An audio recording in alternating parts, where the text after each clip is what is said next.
إن الحمد لله نحمده ونستعينه ونستغفره ونعوذ بالله من شرور أنفسنا وسيئات أعمالنا. من يهده الله فلا مضل له ومن يضلل فلا هادي له. وأشهد أن لا إله إلا الله وحده لا شريك له، وأشهد أن محمدًا عبده ورسوله. يا أيها الذين آمنوا اتقوا الله حق تقاته ولا تموتن إلا وأنتم مسلمون. يا أيها الناس اتقوا ربكم الذي خلقكم من نفس واحدة وخلق منها زوجها وبث منهما رجالاً كثيراً ونساءً. واتقوا الله الذي تساءلون به والأرحام إن الله كان عليكم رقيباً. يا أيها الذين آمنوا اتقوا الله وقولوا قولاً سديداً يصلح لكم أعمالكم ويغفر لكم ذنوبكم، ومن يطع الله ورسوله فقد فاز فوزاً عظيماً. أما بعد، فإن أصدق الحديث كتاب الله، وخير الهدي هدي محمد صلى الله عليه وآله وسلم، وشر الأمور محدثاتها، فإن كل محدثة بدعة، وكل بدعة ضلالة، وكل ضلالة في النار. أيها الناس عباد الله، يقول ربنا جل وعلا في كتابه الكريم: ورفعنا بعضهم فوق بعض درجات ليتخذ بعضهم بعضا سخريا ورحمة ربك خير مما يجمعون. أيها الناس عباد الله، baada ya kumhimidi Allah tabaraka wa taala na kumtakia sala na salam mtume wetu Muhammad sallallahu alayhi wa alihi wasallam, tukiwa katika siku hii ya Jumua, tukikumbushana yale matukufu ya dini hii ya Kiislamu, kuwaelekeza watu katika kheri na kuwatahadharisha watu na shari. Tutachukua fursa hii biidhnillah subhanahu wa ta'ala kuzungumzia jambo la watu kuzitafakari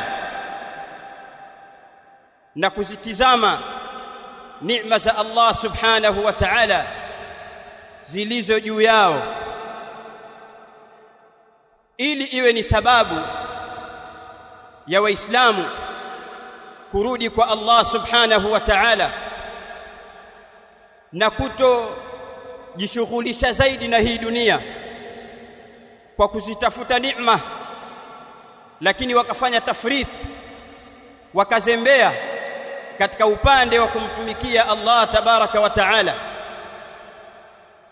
Hili ni kwa sababu kuna baadhi ya Waislamu wanahangaika sana kuitafuta dunia yao, lakini wakazembea kwa sehemu kubwa sana juu ya kumtumikia Allah.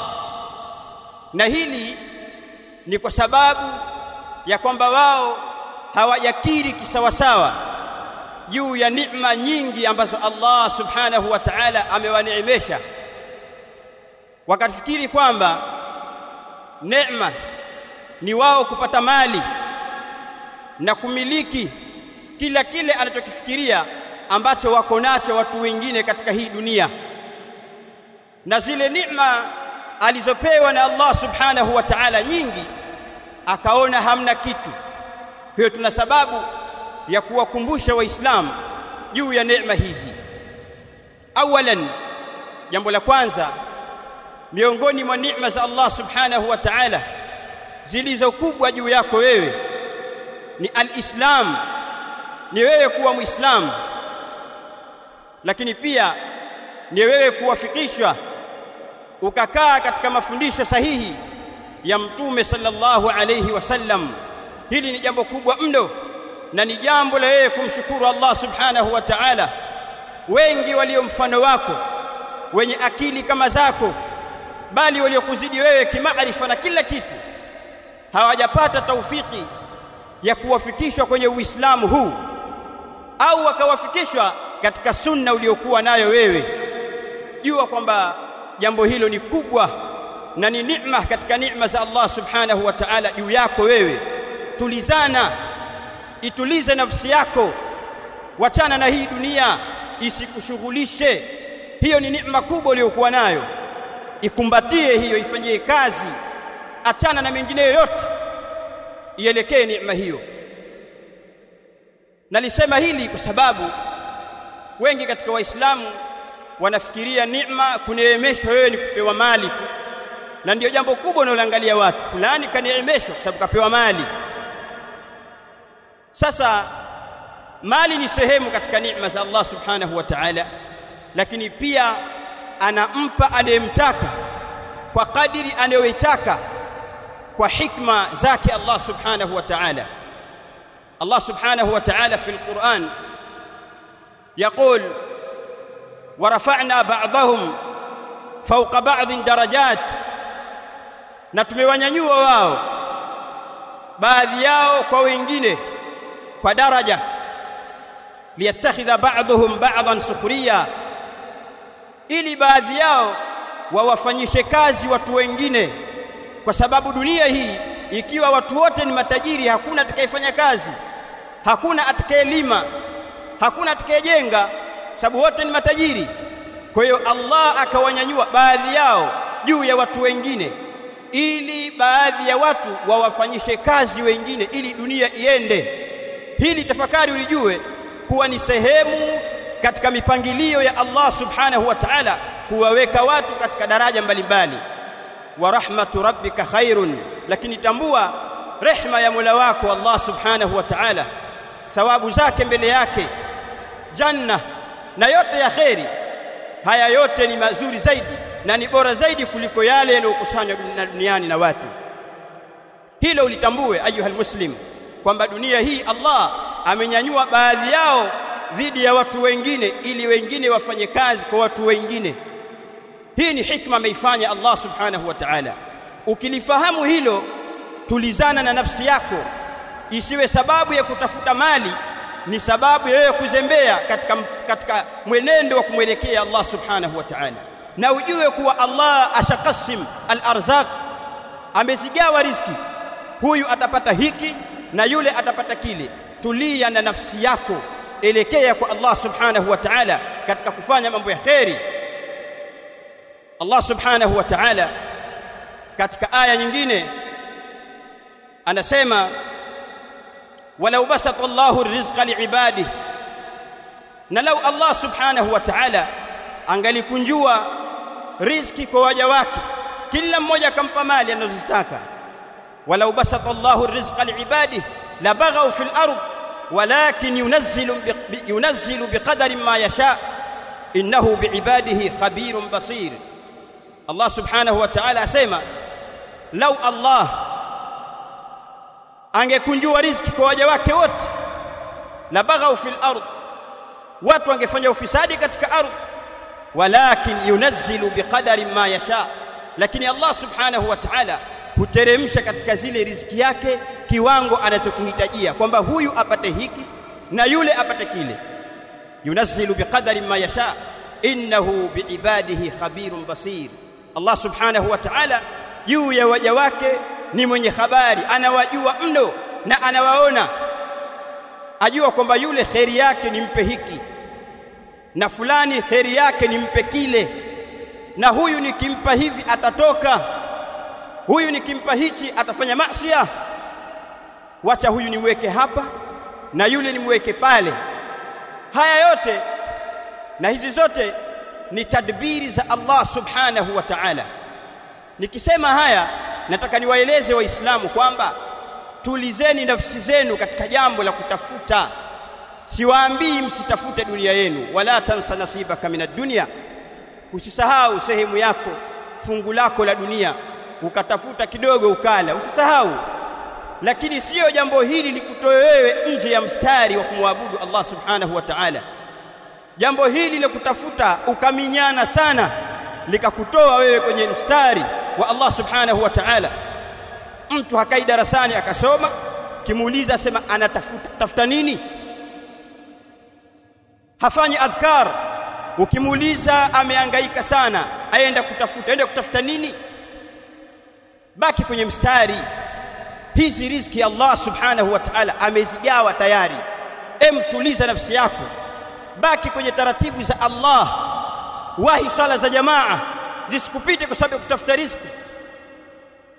Ingia katika durusi, soma, zisikupita durusi eti sababu watafuta riziki. Abadan.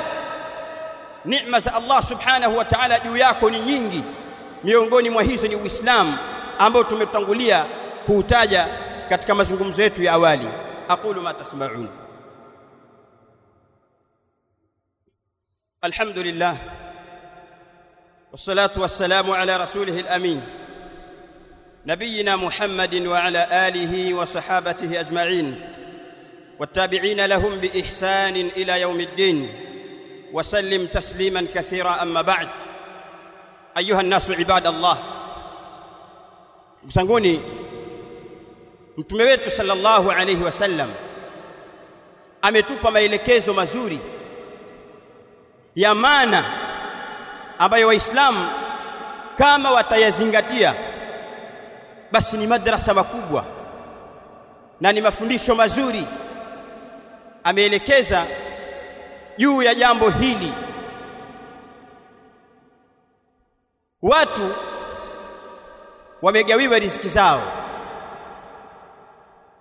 Sasa wewe unachotakiwa kukifanya, elewa kwamba riziki yako itakukuta vyovyote itakavyokuwa.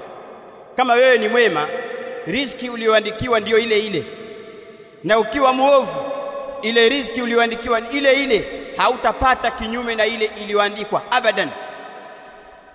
Sasa Mtume sallallahu alaihi wasallam katika kuwatuliza ummati wake akawaeleza katika hadithi muttafaqun alayhi واللفظ للإمام مسلم عن أبي هريرة رضي الله عنه قال: أمسمولي الإمام البخاري حديثي aliyoipokeza Abu Hurairah radhiyallahu anhu, na pia al-Imam Muslim, lakini lafzi tutakayoitaja ni al-Imam Muslim kutoka kwa Abi Hurairah radhiyallahu anhu. قال رسول الله صلى الله عليه وسلم: انظروا إلى من هو أسفل منكم ولا تنظروا إلى من هو فوقكم فهو أجدر ألا تزدروا نعمة الله عليكم. Mtume sallallahu alayhi wasallam anasema, anataka kuwatuliza watu juu ya mhangaiko wao huu. Anasema, mtizameni aliye chini yenu. Undhuru ila man huwa asfala minkum, mtizameni aliye chini yenu. Kama wataka kuangalia riziki yako na mali yako, mtizame aliye chini yako. Kama wataka kuangalia masala ya afya, muangalie aliyepatwa na mitihani, ambaye afya yake si mzuri, muangalie yeye. Wala tandhuru, na msimtizame ila man huwa fawqakum, msimtizame aliye juu yenu. Wewe usiwatizame walio na mali, watizame wasio na mali, uliowazidi wewe kipato. Lakini pia katika maradhi, watizame watu wenye maradhi kuliko wewe. Wewe kama kuna jambo waumwa, angalia anayeumwa zaidi ya wewe. Na kama wewe ni maskini, mtizame aliye maskini zaidi yako wewe. Usiangalie juu kwamba fulani ana kitu fulani, na wala usiangalie fulani ana afya njema. waangalie walio chini yenu, msiwaangalie walio juu. Fahuwa ajdaru alla tazdaru ni'matallahi alaykum, jambo hilo ni haki zaidi, ni stahiki zaidi, nyinyi hamtazidharau neema za Allah subhanahu wa ta'ala zilizo kwenu. Kuna watu wenye afya zao wanafikiria mali ndiyo jambo kubwa kuliko afya, ni kwa sababu yeye ana afya njema. Lakini waulize wasio na afya wenye mali, watakwambia afya ni jambo kubwa. Wewe una afya, fa anta tandur, fa anta basir, wewe waona, wa ghayruka a'ma, mwenzako ni kipofu haoni. Neema. Fa anta tatakallam, wewe unazungumza. Fa ghayruka abkam, mwenzako ni bubu.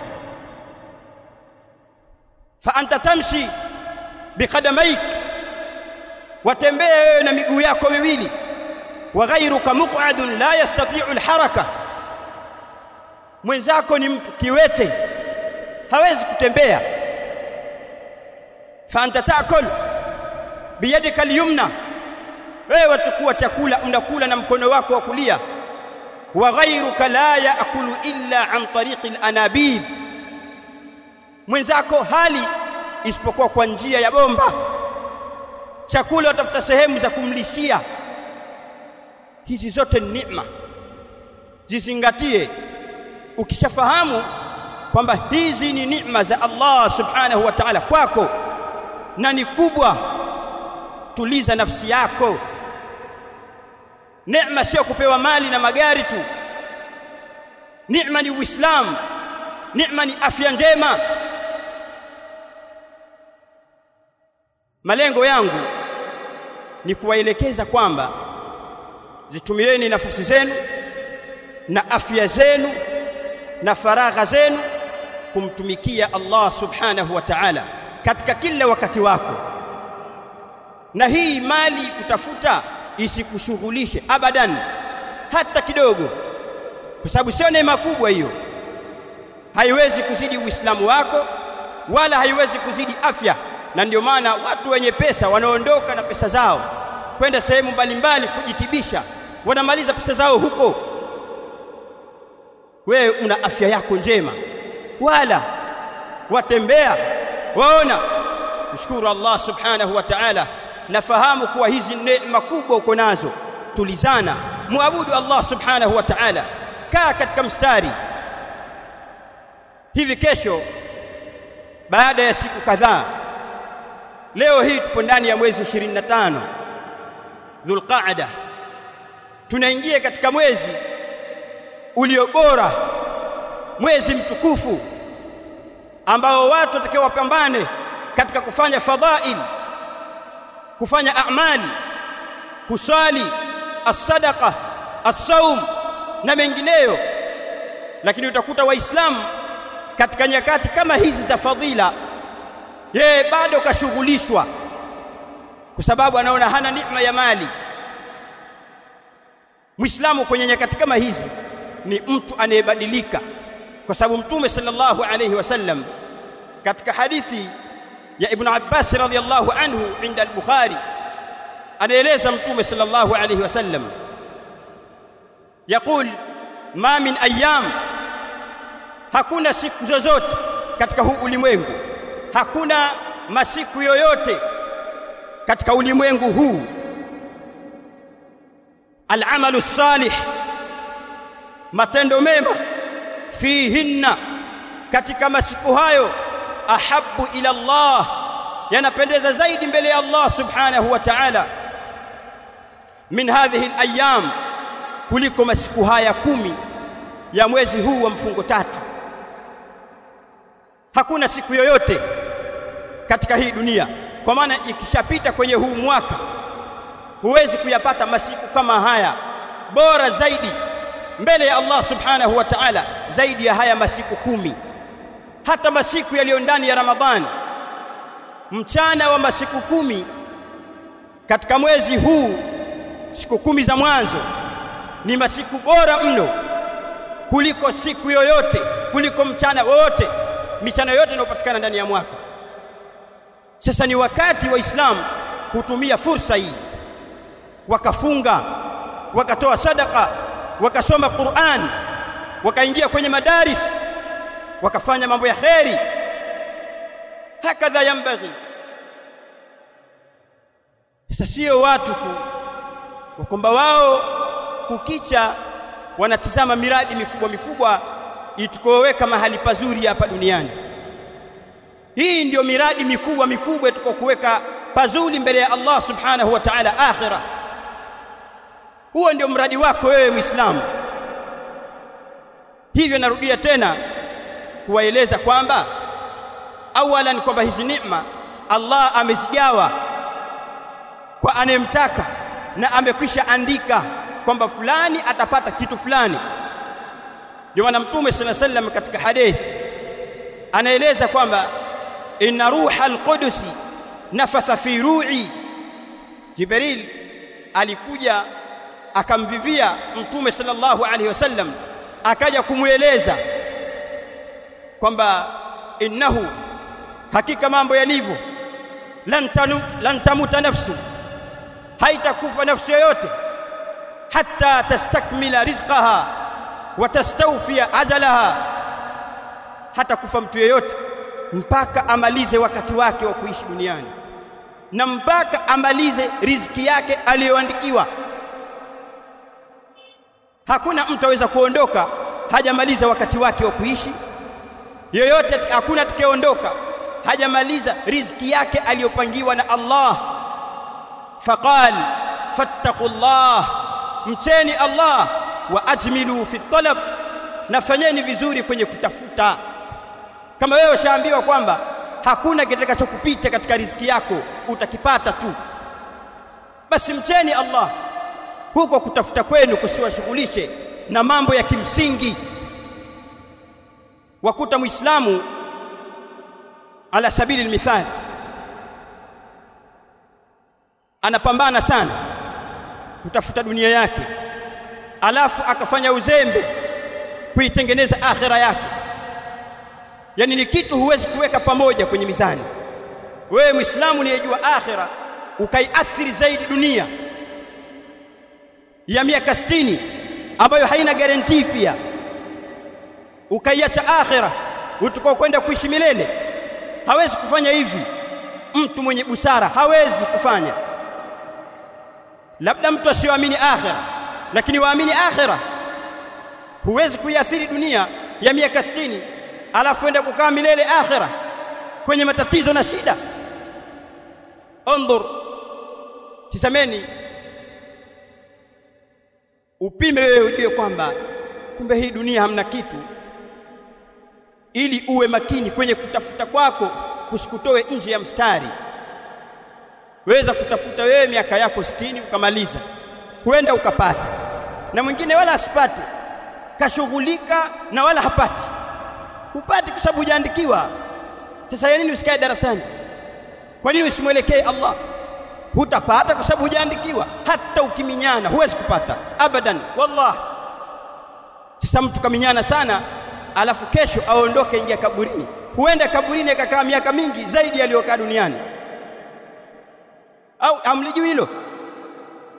Tangia amefariki al-Imam al-Bukhari mpaka leo miaka mingapi? Na yeye alikuwa akikaa kwenye mimbar kama hivi na kwenye durusi na kuambia watu, jamaa mcheni Allah, sisi tuelekea kwa Allah, kwenda kiyama ni kesho. Awaeleza tangia amefariki al-Imam al-Bukhari mpaka leo miaka ngapi? 1000 na sasa miaka yake aliyoishi duniani na hii 1000 ya kaburini, manake nini? Sasa miaka peke yake duniani ya kaburini pia waweza kushinda. Wewe waweza kuiathiri dunia ukaiacha akhira yako, ukaacha kaburi lako kwa sababu ya miaka 60. Tafakkaru, zingatieni hili jambo ayuhal muslimun, msishughulishwe. Riziki zimeandikwa, ajali zimeandikwa, hautakipata isipokuwa kile alichokiandika Allah. Rudini msikitini watu wasali, rudini msikitini watu wasome, watu wafunge, watu wafanye amali, waamrishane mema, wakatazane mabaya. Hakadha almuslimun. اللهم أرنا الحق حقا وارزقنا اتباعه وأرنا الباطل باطلا وارزقنا اجتنابه. اللهم صل على محمد وعلى آل محمد كما صليت على إبراهيم وعلى آل إبراهيم، وبارك على محمد وعلى آل محمد كما باركت على إبراهيم وعلى آل إبراهيم إنك حميد مجيد. فاقم السلام.